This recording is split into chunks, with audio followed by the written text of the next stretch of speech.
నమస్కారం అండి. నా పేరు బెల్లప్ కరుణాకర్, చింతకుంట, కరీంనగర్.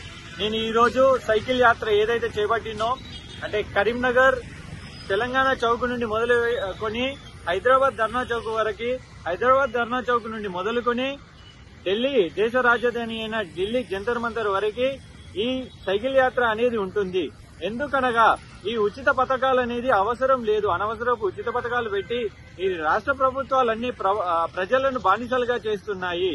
ఈ ఉచిత పథకాల మీద నిబంధనలతో కూడిన ఒక బిల్లును ప్రతిపాదించాలి అని కేంద్ర ప్రభుత్వానికి ఒక లేఖ ఇవ్వడం కోసం నేను పీఎంఓ ఆఫీస్కి వెళ్తున్నా. జంతర్ మంతర్ పీఎంఓ ఆఫీస్ గౌరవనీయులైన మోడీ గారిని కలవడం కోసం ఈ సైకిల్ యాత్రని చేస్తున్నాను.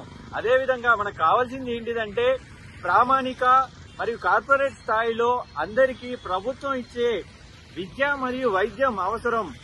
ఒకవేళ మీరు కనుక ఇవ్వాలి అనుకుంటే వీటిని ఇవ్వండి ముందుగా. అదేవిధంగా దీని మీద కూడా ఒక బిల్లు ప్రతిపాదించాలని ప్రభుత్వానికి విన్నపం చేయడం జరుగుతుంది, కేంద్రానికి విన్నపం చేయడం జరుగుతుంది. అదేవిధంగా పారిశుధ్యము మరియు డ్రైనేజీ వ్యవస్థ అనేది సరిగా లేదు. అంటే మురుగునీటి వ్యవస్థని శుద్ధి చేసి నదులలోకి వదలాలని, ఇది ప్రతి రాష్ట్రంలో కంపల్సరీ, ప్రతి సిటీ కూడా కంపల్సరీ ఇంప్లిమెంటేషన్ చేయాలి. అదేవిధంగా చెత్తని రీసైక్లింగ్ చేసే విధంగా ప్రతి సిటీ కూడా కంపల్సరీ చేయాలి. ఇది కూడా ఒక బిల్లు తీసుకురావాలి. ఈ మూడింటిని కూడా బిల్లులో ప్రతిపాదించాలని కోరుతూ కేంద్రానికి నా విన్నపం చేయడం జరుగుతుంది.